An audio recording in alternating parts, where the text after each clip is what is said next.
Kalista menatap sepasang mata sembab milik sang ayah. Dia bingung dengan perasaan yang kini dirasakannya.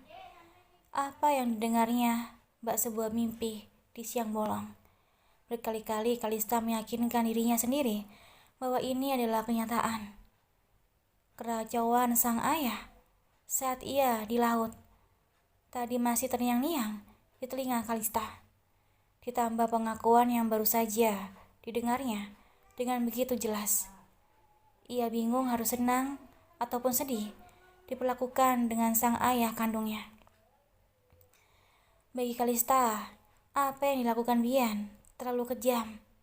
Tak mau mengakui darah dagingnya sendiri dan melantarkan dirinya. Kalista sayang, kamu sudah bangun nak. Maafkan papa ya nak. Tolong maafin papa. Kamu mau kan maafkan papa?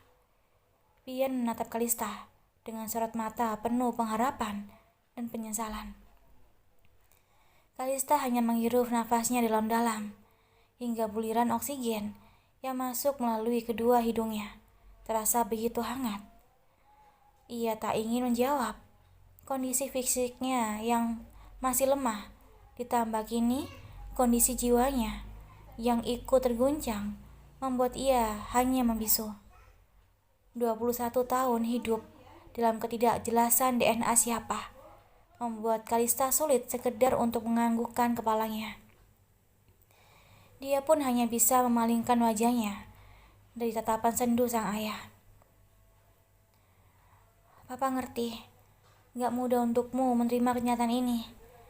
Jika kamu mengira selama ini hidup papa baik-baik saja, itu tidak benar. Setiap saat Papa selalu dihantui rasa bersalah dan penyesalan. Setiap detik, Papa hanya bisa mendekap rasa rindu yang kian lama kian memuncah untukmu. Bahkan, Papa sengaja pindah ke luar negeri dengan harapan rasa bersalah itu akan berkurang sedikit saja. Nyatanya tidak, hingga akhirnya Papa memutuskan kembali ke Indonesia dengan harapan bisa mengatakan yang sebenarnya padamu. Sayangnya, Papa selalu tidak mampu. Papa selalu berusaha mengulur waktu untuk mengatakannya. Hingga akhirnya, kejadian hari ini menyadarkan Papa bahwa apapun bisa terjadi dalam hidup ini secara tiba-tiba. Papa tidak ingin dihantui rasa bersalah seumur hidup Papa. Papa tidak ingin membawa rahasia besar ini sampai raga Papa tertimbun tanah nantinya. Sekarang, Papa sudah sedikit lega karena sudah mengatakannya. Beban di hati Papa sudah tidak seberat sebelumnya. Hanya saja, Papa pun harus menerima kenyataan bahwa kamu tidak akan semudah itu memaafkan Papa dan menganggap orang pengecut ini ayah kandungmu. Bian bertutur dengan bibir bergetar. Dia menahan agar air matanya tak lagi tumpah. Bian pun menghirup nafas sejenak untuk melonggarkan dadanya yang terasa sesak. Sekarang yang terpenting, kamu sembuh dulu ya sayang. Istirahatlah. Papa sangat menyayangimu. Lanjut Bian setelah dadanya sedikit longgar. Dia teringat pesan dokter untuk tak mengganggunya terlebih dahulu. Bian pun berdiri dari duduknya. Tangannya terulur mengusap kepala Kalista. Hingga akhirnya ia berbalik dan berjalan keluar dari ruangan itu. Saat keluar, ia menatap seluruh mata yang langsung memandanginya, penuh dengan tanda tanya. Bian pun kembali menguatkan hatinya. Ia berjalan pelan, kemudian tersungkur di kaki Daren yang sedang berdiri bersandar di dinding. Sontak, hal ini membuat Daren dan seluruh keluarganya kaget. Daren, tolong maafkan aku. Meskipun aku tahu rasanya orang sehina diriku tak pantas untuk dimaafkan. Tapi dengan mohon ampunan padamu, setidaknya beban di dadaku sedikit berkurang. Maafkan untuk semua kesalahan yang sampai saat ini masih kusimpan dan kurahasiakan. Sebenarnya, Kalista adalah putri kandungku. Dia anakku. 22 tahun yang lalu, Hani datang padaku dan meminta pertanggungjawaban atas kehamilannya. Tapi aku terlalu pengecut. Aku menolaknya. Aku malah menyuruhnya untuk pergi menemui dirimu. Padahal waktu itu, kamu sudah memiliki istri. Bahkan, saat Hani meninggal pun, aku tetap tak berusaha untuk merawat anakku sendiri. Dan malah membebankan dia padamu. Tolong maafkan aku. Aku memang pengecut. Aku memang hina. Aku bersalah padamu. Pada Mbak Jarah. Pada istriku dan anakku. Aku membohongi kalian semua. Maafkanlah aku. Bian terus bertutur dalam posisi yang masih tersungkur di kaki Daren. Meski dengan mencium kaki Daren pun, Bian merasa kesalahannya tetap tak akan terampuni saking besarnya. Apa yang dikatakan Bian membuat semua orang yang ada di sana terperangah kaget. Jalana hanya bisa menutup mulutnya saking tak percaya dengan apa yang didengarnya.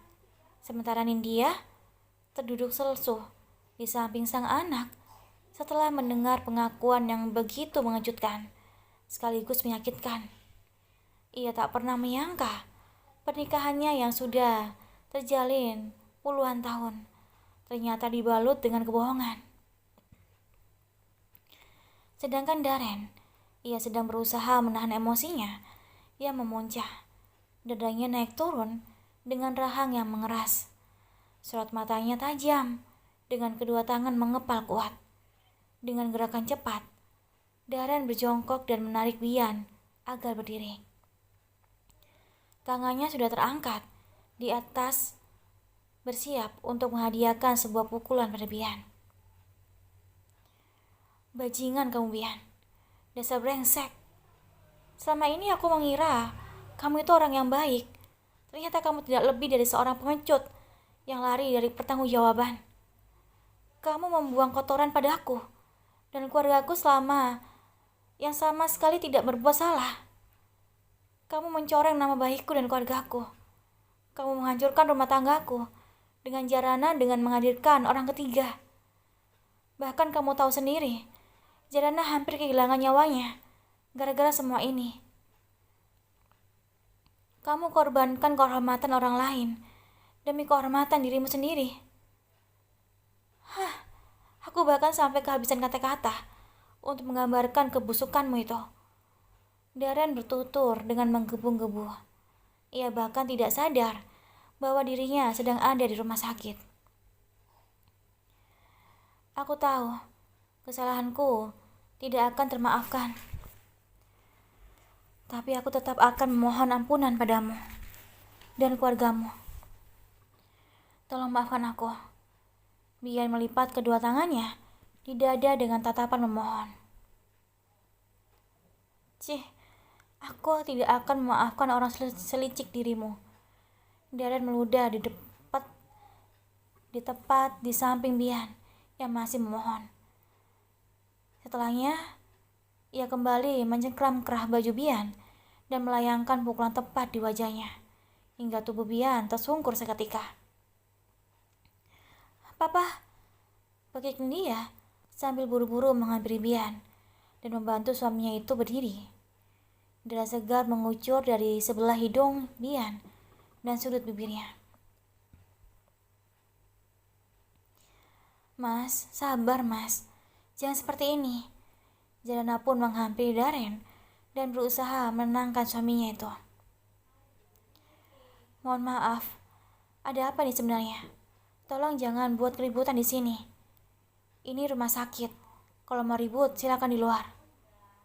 ujar seorang perawat yang mendengarkan keributan itu. Dan pun tak lagi berkata-kata. Dia meluapkan kembali amarahnya yang masih menggebu dengan meninju dinding rumah sakit. Mas, hentikan. Jangan seperti ini. Mama tahu ini menyakitkan. Tapi bukan berarti harus menyelesaikannya dengan cara emosi. Ingat mas, semuanya sudah berlalu. Itu semua sudah menjadi masa lalu. Yang terpenting sekarang adalah kesembuhan Kalista. Kita fokus dulu pada kesehatan Kalista. Jarana menggenggam tangan Daren erat. Ia tak ingin suaminya itu menyakiti dirinya sendiri. Rian, Jara, dan Jidan yang tak mengerti apa-apa hanya menjadi penonton drama yang dilakukan oleh orang tuanya.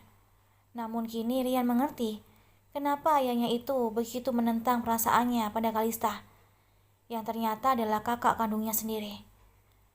Namun Rian pun kebingungan untuk menghilangkan perasaannya pada Kalista yang terlanjur berakar. Kak Rian, baik-baik saja? Jana bertanya pelan pada Rian yang duduk tak jauh darinya. Rian hanya tersenyum tipis sambil mengangguk pelan. Meski hatinya tidak baik-baik saja, dia tidak mungkin mengatakannya. Ayo mas, kita duduk. Tenangkan diri mas. Istighfar. Tarik nafas dalam-dalam, lalu hembuskan perlahan-lahan. Tita Jalana pada Daren yang melihat amarahnya mulai mereda. Daren pun menuruti perkataan Jarana. Ia mengucapkan istighfar berkali-kali dalam hatinya untuk menyiram api membara yang membakar jiwanya saat ini. Ia pun menarik nafasnya dalam-dalam, lalu menghembuskannya perlahan. Meski rasa sesak itu tak sepenuhnya hilang, setidaknya sekarang ada ruang kosong untuknya bernafas dengan sedikit lapang. Jarana pun langsung menuntut tangan Daren agar duduk di kursi di sebelah anak-anaknya. Jidan, Zara, kalian kembali ke hotel saja ya. Kalian butuh istirahat. Tita Jarana lembut. Tapi mah, jawab Jara menatap Jarana dengan tatapan sendu. Anak perempuan itu takut ibunya kenapa-napa. Mama gak apa-apa sayang, pergilah, jawab Jarana. Jidan, jaga kakakmu ya. Jarana bergantian menatap anak laki-lakinya itu. Iya mah, kabarin keadaan Mbak Lista kalau sudah ada perubahan, jawab Jidan sambil berdiri dari duduknya. Ayo mbak, ajaknya pada Jara. Jara sempat melirik ke arah Rian, sekilas kemudian bangkit dan berjalan mengikuti Jidan. Kedua anak Daren dan Jarana itu kini tahu masa lalu kedua orang tuanya itu tidak mudah. Jika saat ini mereka terlihat begitu bahagia, itu karena mereka sudah mampu melalui masa-masa sulit yang pernah singgah dalam hidup mereka.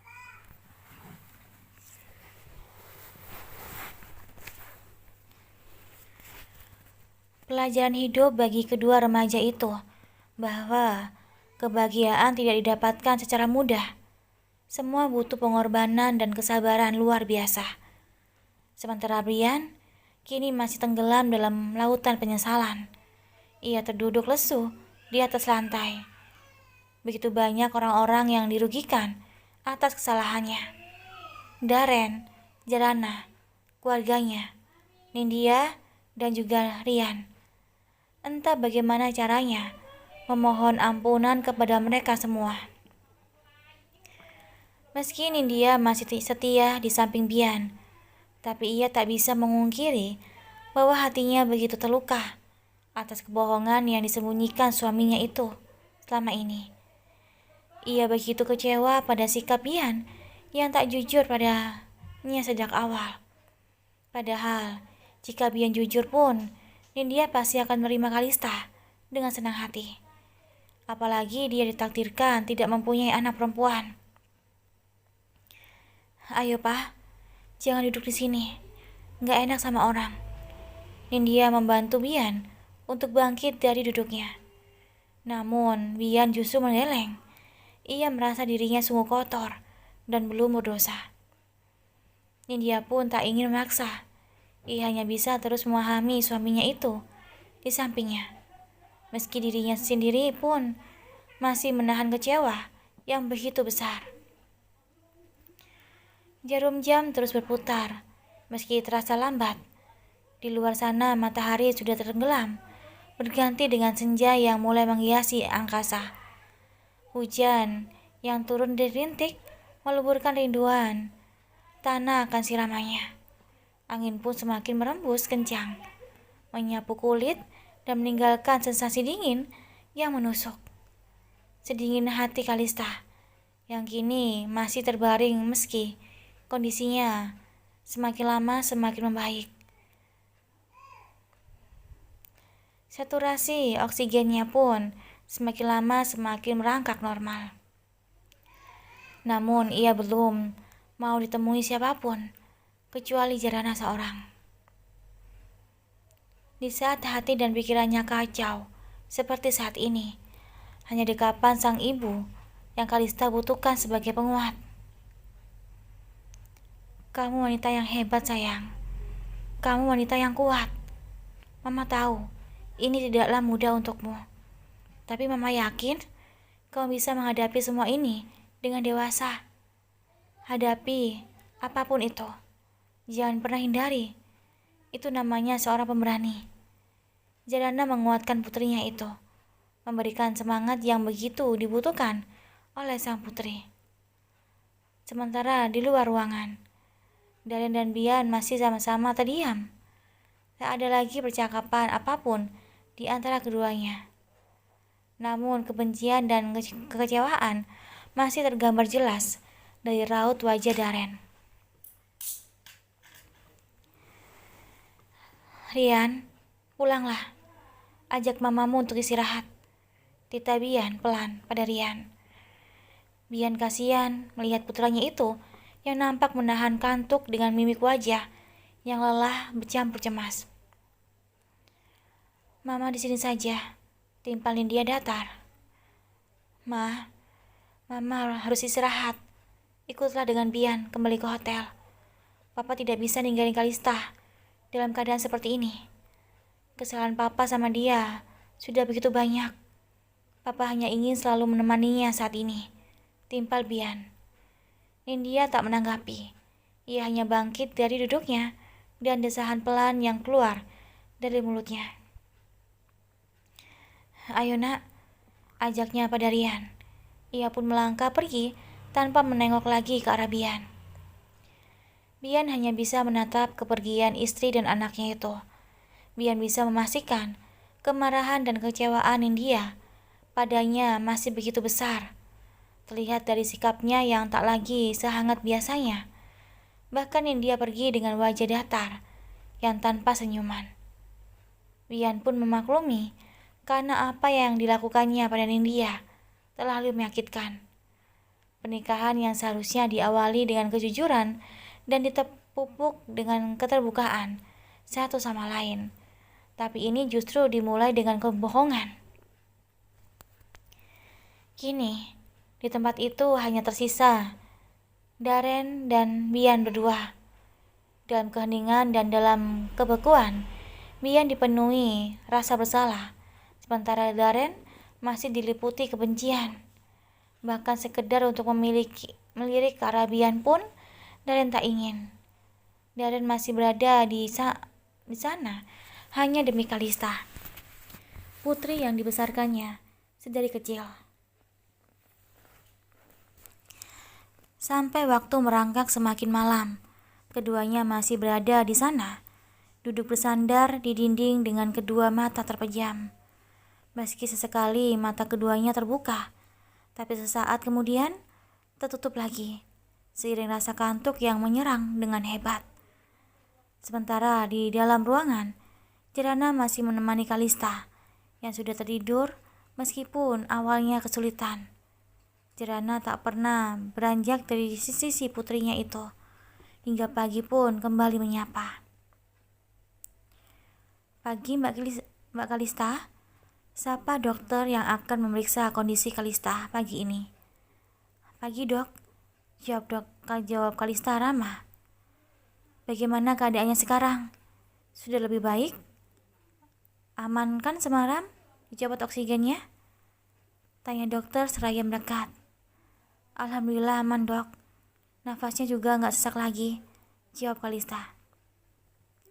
Syukurlah, kalau kondisinya terus membaik, kemudian nanti sore bisa pulang, timpal dokter seraya memeriksa Kalista. Terima kasih dok, tutur Jarana yang masih setia di samping Kalista. Sama-sama, jawab dokter berkacamata tersebut. Makan yang banyak ya, biar gak lemes lagi. Saya permisi, lanjut sang dokter. Ia pun keluar dari ruangan itu.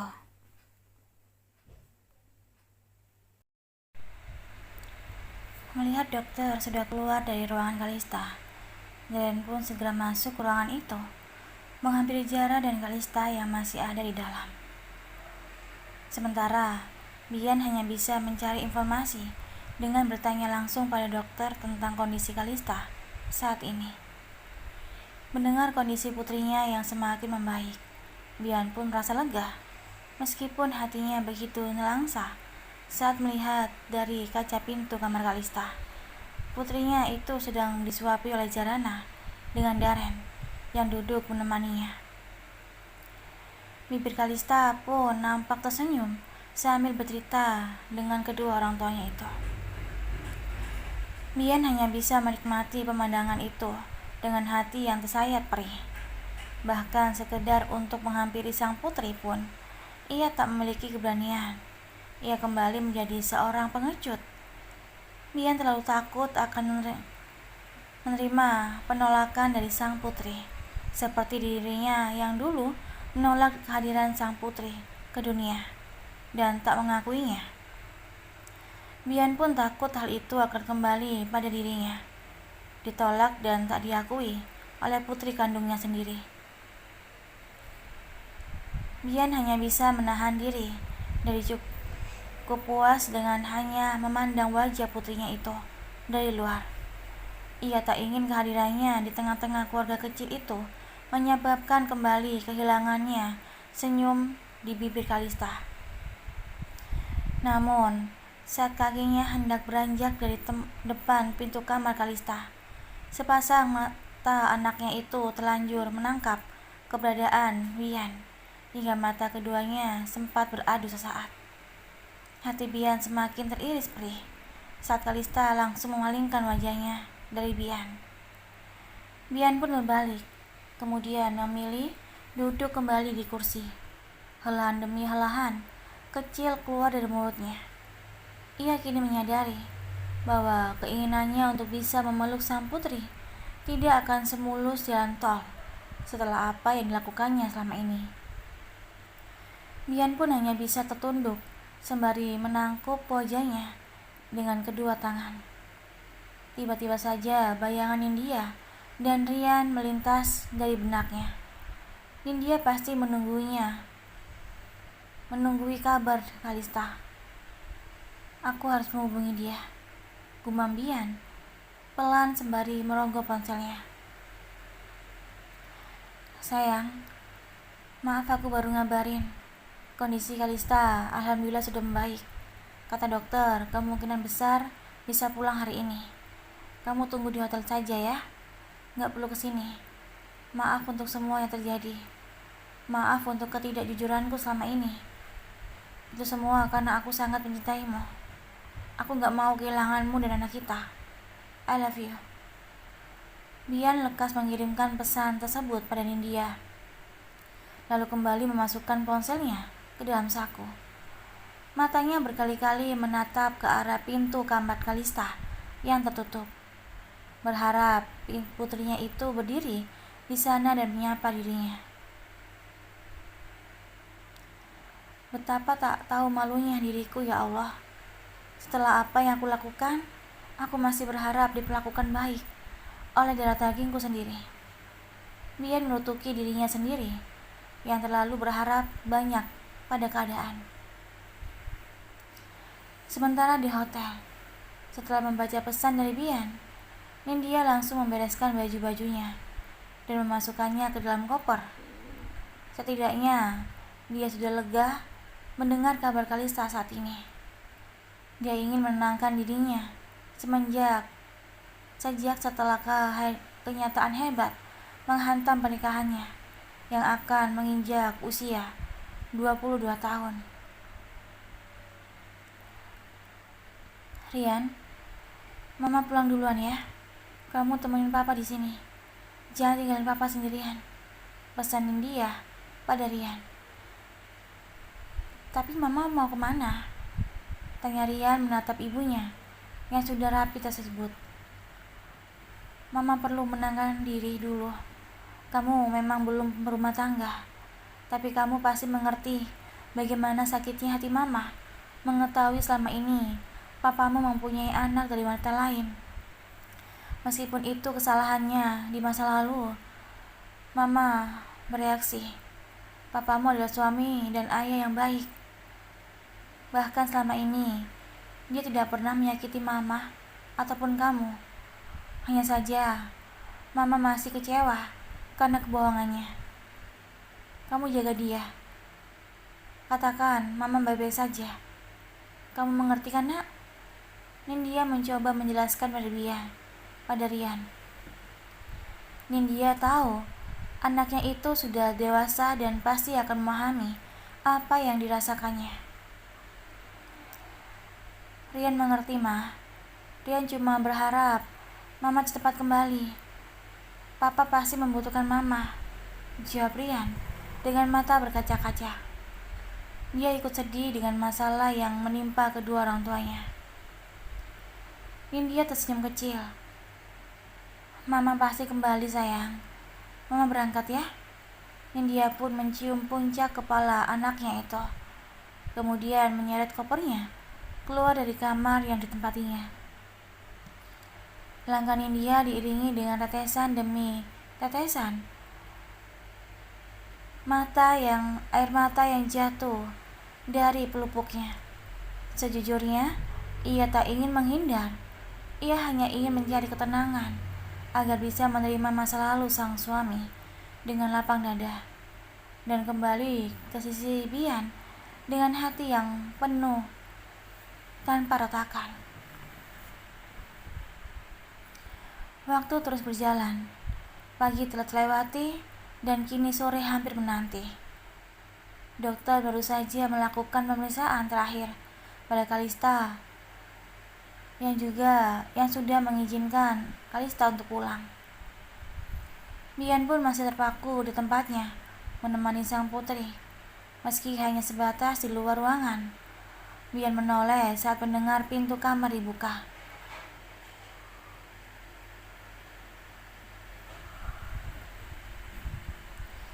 Sesaat kemudian, Kalista keluar dengan dipapa oleh Jarana, sementara Darren berdiri tegak di sisi Kalista, seolah bersiap untuk selalu menjaga dan melindunginya. Bian lekas berdiri. Ia menghampiri putrinya itu, tapi kaki terasa berat untuk melangkah. Kalista, lirihnya pelan. Ia menatap sang putri dengan mata berkaca-kaca. Ayo, Ma. Kalista menarik lengan Jarana, seolah mengajaknya pergi dari tempat itu. Jarana pun hanya bisa menuruti keinginan Kalista untuk berjalan dan melewati Bian begitu saja. Hati Kalista pun sebenarnya hancur mengabaikan ayah kandungnya begitu saja. Hanya saja Kalista ingin ayahnya itu merasakan bagaimana sakitnya diabaikan dan tak dianggap keberadaannya. Bian hanya bisa menghela nafas panjang melihat kepergian sang putri tanpa menoleh lagi ke arahnya.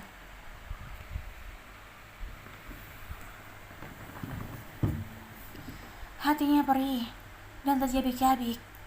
Ia pun lekas melangkahkan kakinya mengikuti Kalista dan keluarganya dari belakang. Kesedihan Bian tak cukup sampai di situ. Saat sampai kembali ke kamarnya, ia mendapati istrinya sudah tidak ada. Mama kemana? Tanyanya pada Rian. Mama pulang ke Jakarta. Mama bilang butuh waktu untuk menenangkan diri, jawab Rian dingin. Bian tertegun. Ia terduduk lemas di bibir ranjang. Pandangannya mulai mengabur, tertutup kabut air mata yang memenuhi kelopaknya.